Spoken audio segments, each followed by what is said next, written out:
പ്രീത, ഈ ഇറാനും ചൈനയും തമ്മിലുള്ള ഒരു വ്യാപാര ബന്ധമുണ്ട്, വളരെ വലിയൊരു വ്യാപാര ബന്ധം.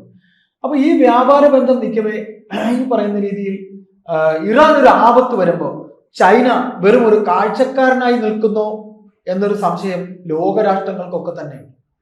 അത് അങ്ങനെ ഒരു സംശയം എന്ന് പറഞ്ഞാൽ ആ സംശയത്തിൽ കാര്യമില്ല. കാരണം ചൈന എന്തായാലും കളത്തിലിറങ്ങുന്നുണ്ട്. പക്ഷെ അതുമായി ബന്ധപ്പെട്ട് ഏറ്റവും പ്രധാനപ്പെട്ട ഒരു കാര്യം എന്താ വെച്ചിട്ടുണ്ടെങ്കിൽ, ഈ ഇറങ്ങിയതൊക്കെ സക്സസ് ആണോ എന്നുള്ളത് കൂടിയുണ്ടല്ലോ. നോക്കണം. നമ്മളൊരു കാര്യം കൊടുത്തയച്ച, ഞാൻ ചേട്ടനൊരു കാര്യം കൊടുത്തയക്കാം, ആ കൊടുത്തയച്ചത് കാര്യമായിട്ടും ചേട്ടൻ എന്നെ കിട്ടിയോ കിട്ടിയോന്നൊരു നമുക്ക് ഉറപ്പാക്കണമല്ലോ. അതെ, അങ്ങനെയുള്ള ചില സംശയങ്ങളാണ് ഇപ്പോൾ നടക്കുന്നത്. ചൈനയുടേതായ രീതിയിൽ ഇറാന് വേണ്ടിയിട്ടുള്ള നീക്കങ്ങളെല്ലാം തുടങ്ങി കഴിഞ്ഞിട്ടുണ്ട്.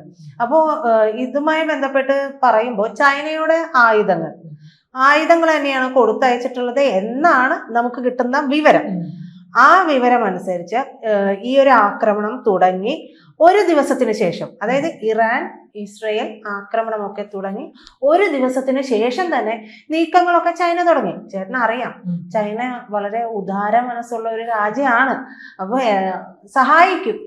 സഹായിച്ച് ഒരു നിലംപരിശാക്കും.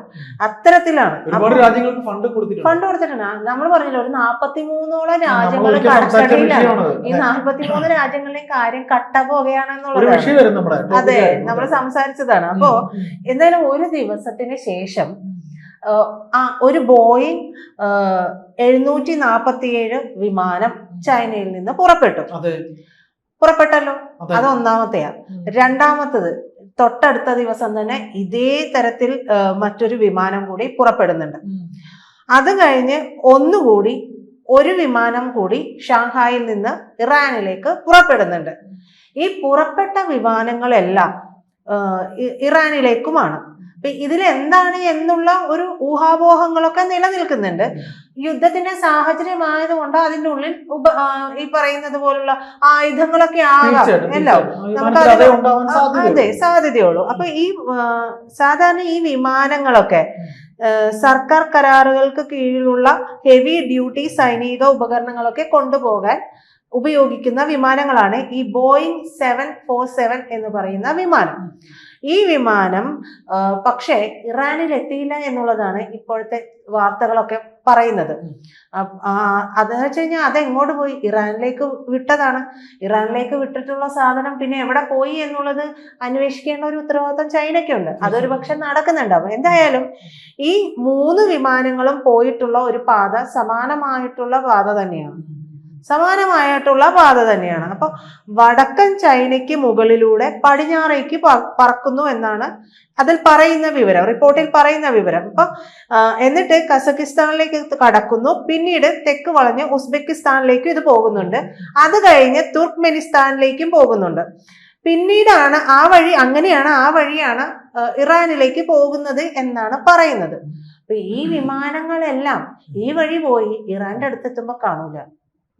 എവിടെ പോയി ആർക്കും അറിയില്ല. അത് അന്വേഷണം നടക്കുന്നുണ്ട് എന്നാണ് ലഭിക്കുന്ന വിവരം. ചൈനയല്ല അവിടെ ഉടായ്പ എന്നും പറയാൻ പറ്റൂല. യുദ്ധതന്ത്രത്തിന്റെ ഭാഗമായിട്ട് ഇനി ഇസ്രയേൽ തന്നെ ഹൈജാക്ക് ചെയ്തിട്ടുണ്ടോ, US ഹൈജാക്ക് ചെയ്തിട്ടുണ്ടോ, നമുക്കിതൊന്നും അറിയില്ല. എന്തായാലും ഈ വിമാനങ്ങളെല്ലാം പോയിരിക്കുന്നത് ലക്സംബർഗ് എന്ന് പറയുന്ന സ്ഥലത്തേക്കാണ്. അത് ഫ്ലൈറ്റ് പ്ലാനില് അതിൽ തെളിയുന്നുണ്ട്. റഡാറില് ലക്സംബർഗ് ആണ് പിന്നെ നോക്കുമ്പോൾ കിട്ടുന്നത്. ഈ ലക്സംബർഗ് എന്ന് പറയുന്നത് നാറ്റോ രാജ്യമാണ്.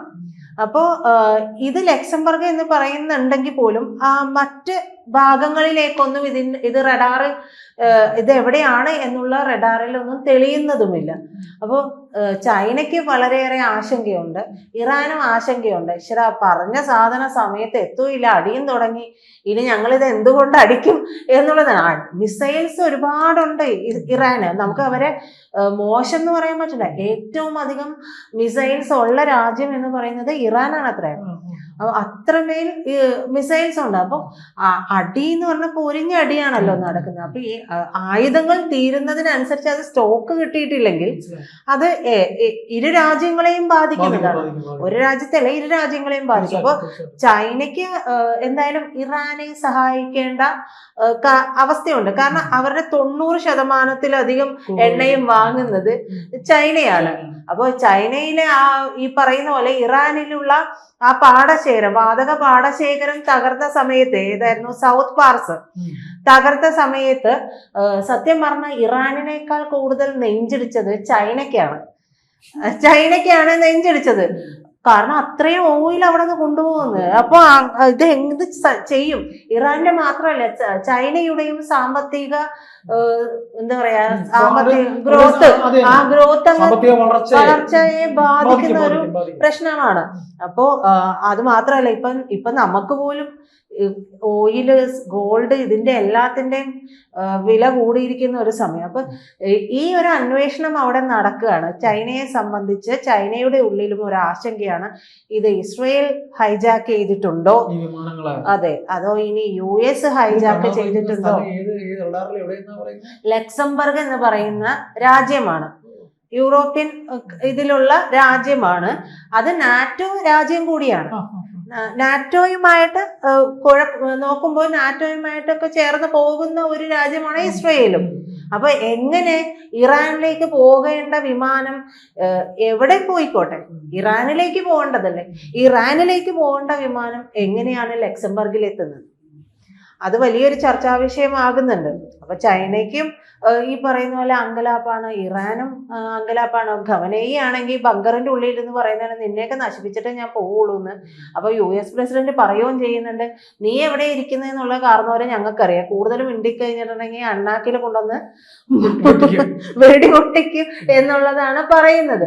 അപ്പൊ അത്തരത്തിലുള്ള ചർച്ചകളൊക്കെ പുരോഗമിച്ച് വാക്കുകൊണ്ടുള്ള യുദ്ധം പോലും മുറുകിക്കൊണ്ടിരിക്കുന്ന സമയത്ത് ഈ 3 ബോയിങ് 747 വിമാനങ്ങൾ ആയുധവുമായി വന്നതാണെന്നാണ് കരുതുന്നത്. കാരണം ഞാൻ പറഞ്ഞല്ലോ, ആ വിമാനങ്ങൾ ഹെവി ഡ്യൂട്ടി ആയുധങ്ങളൊക്കെ കൊണ്ടുപോകാനുള്ള ചൈനീസ് വിമാനങ്ങളാണ് അവരുടെ. അല്ല, വിമാനം ഒരു നിശ്ചിത ഉയരം കഴിഞ്ഞ് റഡാറിനെക്കാളും കഴിഞ്ഞൊക്കെ പോകാന്ന് പറയുമ്പോഴത്തേക്ക് അത് പിന്നെ എവിടെ പോയി? അതായത് ഈ പറഞ്ഞ റൂട്ടിൽ നിന്ന് ഇറാനിലേക്ക് പോകേണ്ടതിന് പകരം അതിന്റെ തൊട്ടടുത്ത് വരെ റഡാർ കാണിച്ചിട്ട് പിന്നീട് ഇത് വഴിതിരിഞ്ഞു പോകുന്നു. തീർച്ചയായിട്ടും. അപ്പൊ അത് നമ്മളെ ആശങ്കപ്പെടും. അതെ, അതൊരു ദുരൂഹമായിട്ടുള്ള കാര്യമാണ്.